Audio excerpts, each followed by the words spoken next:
6 de la tarde con 41 minutos. Ayer se cumplieron 43 años del golpe de Estado en Chile y aunque ha habido avances en materia de derechos humanos, diversos organismos, tanto nacionales como internacionales, plantean que aún quedan muchos desafíos en esta materia. Queremos analizar este tema y para eso nos acompaña el presidente del Consejo Honorario de Servicio, Paz y Justicia de América Latina, CERPAJ, y quien fuera también Premio Nobel de la Paz en 1980, Adolfo Pérez Esquivel. Adolfo, bienvenido nuevamente a CNN Chile. Buenas tardes. Gracias, buenas tardes. Me alegro de volver a encontrarte. Adolfo, lo decíamos, se cumplieron 43 años, sí. Hubo más de 3.000 personas desaparecidas en nuestro país. ¿Cómo califican ustedes los avances que ha habido en materia de derechos humanos, de sanciones, de responsabilidades y de reparaciones? En el continente no toda la política de derechos humanos es igual. En algunos países hemos avanzado con juicio y castigo a los responsables de crímenes de lesa humanidad. En otros países ni siquiera se comenzó a avanzar en el campo de la investigación, en la reparación del daño hechos a las víctimas. Pero en materia de derechos humanos se ha avanzado en cuanto a toma de conciencia, educación. Y nosotros siempre relacionamos los derechos humanos a la construcción democrática. Si se violan los derechos humanos, las democracias se debilitan y dejan de ser democracias. En el derecho internacional también hemos avanzado. Por ejemplo, en la Comisión de Naciones Unidas sobre la desaparición forzada de personas. También hemos avanzado en otros campos de los pueblos originarios, los pueblos indígenas, la infancia, los derechos de la mujer. Es decir, se ha abierto, digamos, los espacios de derechos humanos y no restringirlos únicamente cárcel, comisarías, tortura, desaparición de personas. Aunque continuamos trabajando en el Comité contra la Tortura. Ahora, Adolfo, usted planteaba el tema de América Latina y lo que está ocurriendo en nuestro continente. Sí. ¿Cómo califica lo que está ocurriendo en Venezuela? Venezuela tenemos que comprenderlo también dentro de todo el contexto latinoamericano, ¿no? Venezuela tuvo momentos muy importantes cuando estaba Hugo Chávez, en la integración regional, en los acuerdos regionales, en superar la pobreza, el hambre. Esto fue avanzando. Con Maduro las cosas fueron cambiando, ¿no? Y Maduro trató de seguir la misma línea, aunque tuvo muchísima oposición, ¿no? Hoy tienen que abrir los espacios al diálogo, al entendimiento y a la democratización. Pero también hay campañas muy fuertes contra el gobierno de Maduro, como es el desabastecimiento y los recursos que generan mucho malestar al pueblo venezolano. ¿Usted cree que eso es parte de una campaña contra el gobierno de Nicolás Maduro, el desabastecimiento? Sí, sí, decididamente, ¿no? Uno lo ve porque desabastecer así a un país tiene que ver con las empresas. Las empresas no ponen los productos en el mercado y le generan dificultades.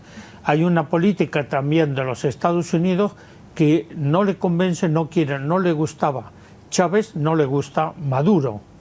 Y también en el continente se están produciendo cosas que son muy preocupantes y que nadie habla. El caso de Honduras. Sí, pero yo quería seguir en Venezuela porque justamente sí. Hay un chileno que está detenido y cuyo paradero se desconoce en Venezuela. Por eso quería preguntarle, ¿se respetan los derechos humanos en Venezuela?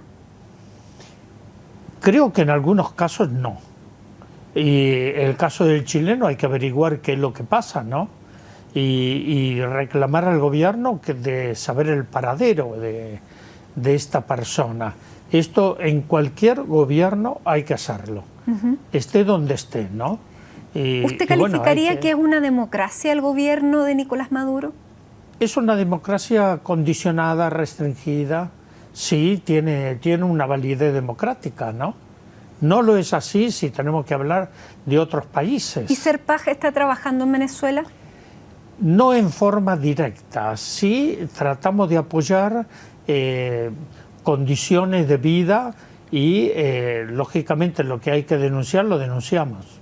Ahora, otra cosa que se va a constituir un hito el próximo 26 de septiembre es cuando se firme definitivamente la paz de las FARC con el gobierno de Colombia.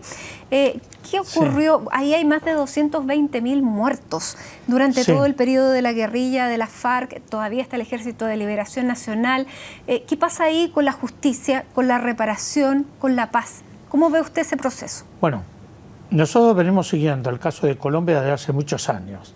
Presidí 2 misiones de investigación jurídica de derechos humanos en Colombia. Fui el presidente del Tribunal Permanente de los Pueblos en Bogotá.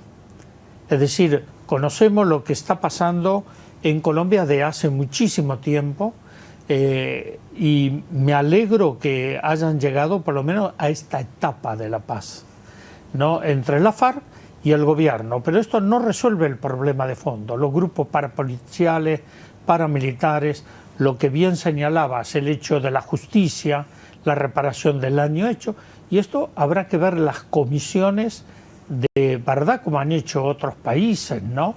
Sudáfrica, Guatemala, hay países que han tomado decisiones de clarificar el problema. No sé si van a llegar a juicios. Pero usted, conociendo el problema que existió durante muchos años en Colombia, bueno, ahora se firma la paz, ¿usted cree que eso va a ser duradero, que es posible finalmente firmar la paz y que esos espacios no se van a llenar con otros grupos guerrilleros? Mira, voy a Colombia. Voy a estar el día 2 para acompañar el plebiscito que el pueblo tiene que aprobar si quiere la paz con la FARC y llegar a esta etapa. ¿Usted es partidario de ese plebiscito del sí? Sí, totalmente, ¿no? Soy partidario de todo aquello que termine con la violencia. Ahora, eso no soluciona el problema de fondo. Por ejemplo, así muy rápidamente, podríamos hablar horas de esto, ¿no? Hay 6 millones de desplazados internos, que son campesinos que les quitaron las tierras, ¿no? Hay como 5 millones de colombianos en el exilio, ¿no?, que por distintas razones tuvieron que emigrar. Uno por seguridad, otro situaciones económicas, etc. Ahora, esto es un paso importante y hay que apoyar esta instancia después de 4 años de trabajo en La Habana, en Cuba, para llegar a esta solución. Vamos a ver cómo se va a instrumentar ahora el desarme, la reparación del daño hecho, porque nosotros hemos comprobado violaciones de derechos humanos terribles, lo hemos elevado a Naciones Unidas, ¿no?, como a la Organización de Estados Americanos. Ahora, son etapas que esto es importante ayudar a fortalecer para que puedan recuperar primero el equilibrio, ¿no?, y otro la vida ciudadana.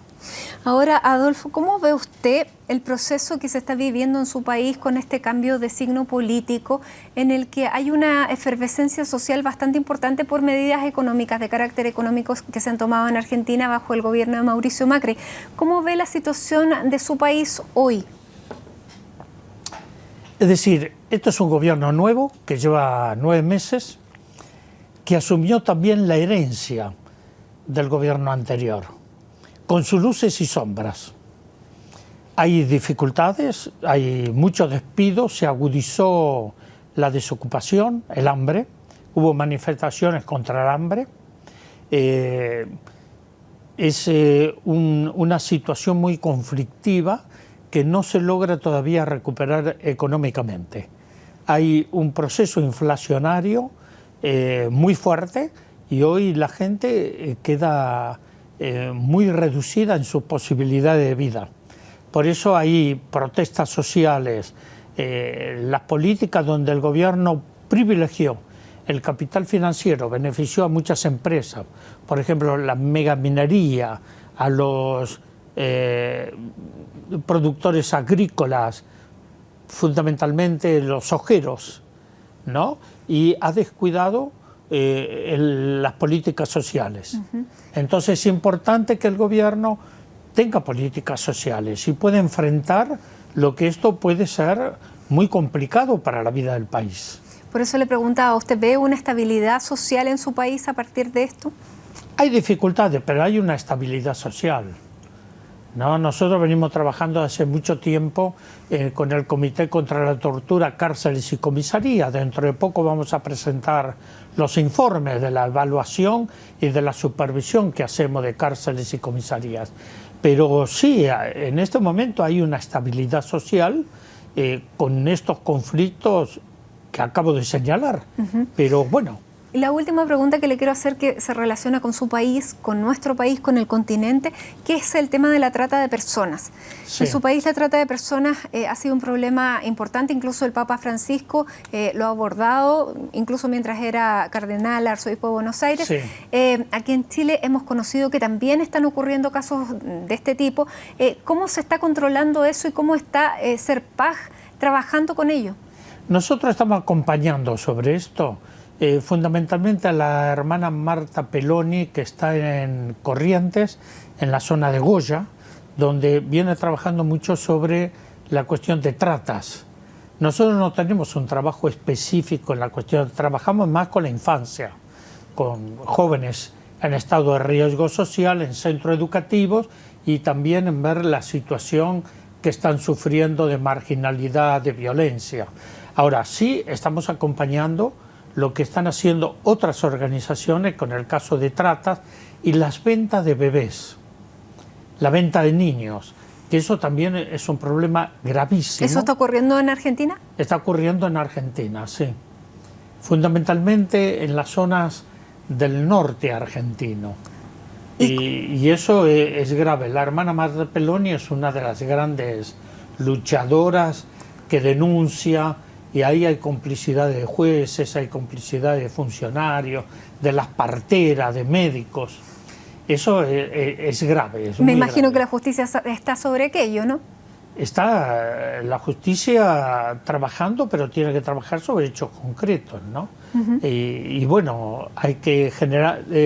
hay un programa que la hermana Marta Peloni lleva adelante que se llama La Infancia Robada.